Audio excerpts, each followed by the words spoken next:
क्या हुआ? जब महाकुंभ के दौरान एक साधु को गंगा स्नान करने से रोका गया, उसके बाद उस गंगा घाट पर जो चमत्कार हुआ, उसे देखकर आपके पैरों तले जमीन खिसक जाएगी। जनवरी माह में सबसे बड़ा महाकुंभ लगने वाला था। यह महाकुंभ हर 12 साल में एक बार लगता था, यानी महाकुंभ का बहुत अधिक महत्व था। इसी वजह से देश और दुनिया से कई लोग महाकुंभ में पहुंचने वाले थे। लेकिन तभी जो घटना सबके सामने निकल कर आई, उसने सभी के होश उड़ा दिए। जहां पर एक साधु महाराज को गंगा नदी में स्नान करने से रोका गया। कोई भी महाकुंभ साधुओं के बिना अधूरा है, क्योंकि यह साधु संतों के आगमन और स्नान से ही संपूर्ण माना जाता है। देश भर से साधु महाकुंभ शुरू होने के कई दिनों पहले ही पहुंच जाते हैं। इस कहानी की शुरुआत होती है मध्य प्रदेश के महेश्वर में रहने वाले श्यामानंद जी महाराज से। श्यामानंद जी महाराज रोजाना सुबह 4 बजे उठकर ठंडे पानी से स्नान किया करते थे और भिक्षा प्राप्त करने के लिए निकल जाते थे। उन्होंने अपने जीवन काल में सांसारिक सुख का त्याग करके कड़ी तपस्या की थी और कई शक्तियां हासिल की थीं। वे महेश्वर के घाट पर ही निवास किया करते थे। एक बार उन्हें प्रयागराज महाकुंभ लगने की खबर मिली, तो वे महाकुंभ में जाने के लिए बहुत उत्साहित थे। वे तकरीबन 2 माह पूर्व महाकुंभ में पहुंचना चाहते थे, क्योंकि वे वहीं पर 3 से 4 महीने बिताना चाहते थे। उनका ऐसा कहना था कि महाकुंभ वह पवित्र स्थान होता है जहां पर सभी देवता स्वयं उस स्थान पर मौजूद होते हैं। वहां पर तप करना, साधना करना, भगवान का ध्यान कर बहुत ज्यादा फलदायी होता है। एक दिन सुबह श्यामानंद जी महाराज जब प्रयागराज पहुंचे, तो सुबह के 3:30 बज रहे थे। सुबह सुबह 4 बजे उनका स्नान करने का दैनिक नियम था। उन्होंने सोचा, क्यों ना आज गंगा नदी में पवित्र स्नान किया जाए, और वे गंगा घाट पर पहुंच गए। उस स्थान पर गंगा नदी की मरम्मत का काम चल रहा था। श्यामानंद जी महाराज को यह देखकर बहुत खुशी हुई, परंतु जब वे गंगा नदी में स्नान करने के लिए आगे बढ़े, तो वहां पर खड़े कुछ कर्मचारियों ने उन्हें रोक दिया। उनका कहना था कि आप अभी स्नान नहीं कर सकते, क्योंकि इस समय मरम्मत का कार्य चल रहा है। श्यामानंद जी महाराज काफी शांत स्वभाव के थे। उन्होंने कर्मचारियों को समझाया कि मेरा हमेशा प्रातः 4 बजे नहाने का नियम है, और आज मैं गंगा नदी में ही स्नान करूंगा, और मेरे एक अकेले के नहाने से ना तो तुम्हारी व्यवस्था बिगड़ेगी और ना ही मुझे कोई समस्या होगी।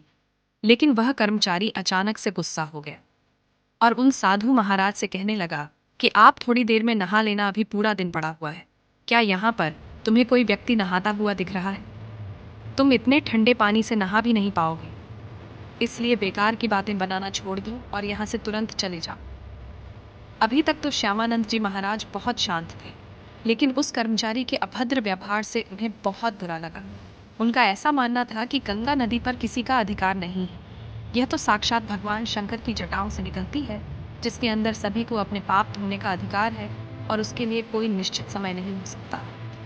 लेकिन उस समय श्यामानंद जी महाराज ने उस कर्मचारी को कुछ नहीं कहा और सामने घाट पर ध्यान अवस्था में बैठ गए। सब लोगों को लग रहा था कि वे साधु महाराज कर्मचारी की बात मान गए और पीछे चले गए। लेकिन जैसे ही कर्मचारियों ने मरम्मत का काम करने के लिए मशीनों को शुरू किया गया, तो अचानक से एक बहुत अजीब घटना हुई।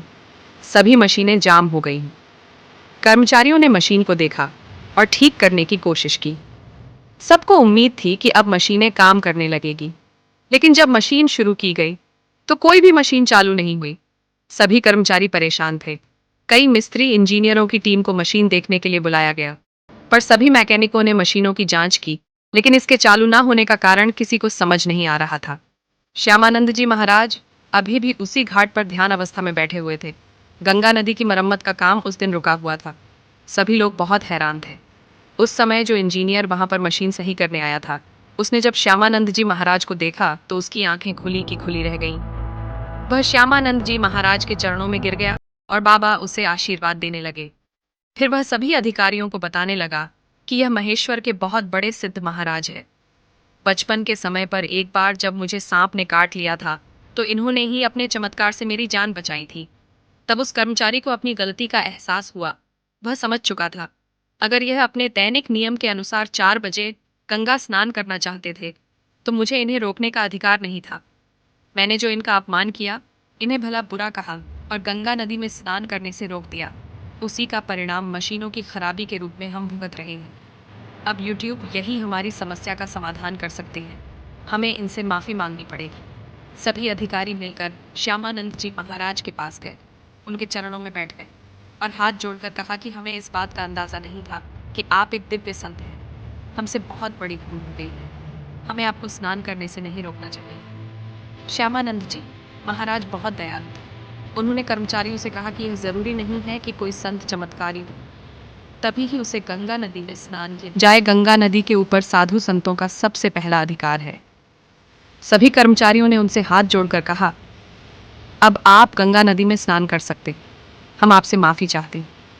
श्यामानंद जी महाराज समझ चुके थे कि सभी कर्मचारियों को उनकी गलती का एहसास हो गया।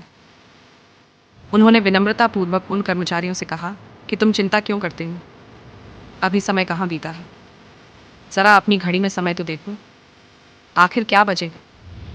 जब सभी कर्मचारियों ने अपनी घड़ी में समय देखा तो उनके रोंगटे खड़े हुए, क्योंकि उस समय सुबह के 4 बज रहे थे। किसी भी कर्मचारी को यह समझ नहीं आ रहा था आखिर इतना बड़ा चमत्कार कैसे हुआ। आखिर श्यामानंद जी महाराज ने अपने चमत्कार से समय को कैसे पलट दिया।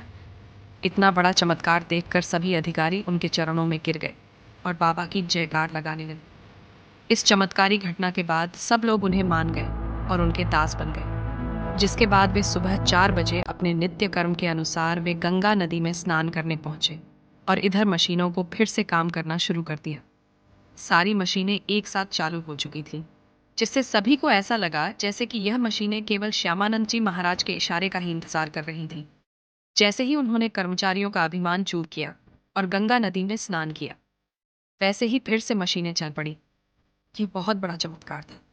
वास्तव में दोस्तों, ये भूलू साधु संतों की भूल। यहाँ पर साधु संतों का बहुत सम्मान किया जाता है। इस देश का हर संत इस देश के लिए कुछ ना कुछ करता है और भक्तों को अध्यात्म के मार्ग से जोड़ता है। हमें कभी भी साधु संतों का अपमान नहीं करना चाहिए और ना ही उन्हें छोटा समझना चाहिए। इस कहानी को लेकर आपके क्या विचार हैं, हमें नीचे कमेंट बॉक्स में ज़रूर बताइए। अगर वीडियो आपको पसंद आई हो तो लाइक ज़रूर करें, साथ ही चैनल को सब्सक्राइब करके बेल आइकॉन को प्रेस करें। ओम नमः शिवाय। जय हिंद। I'm coming closer.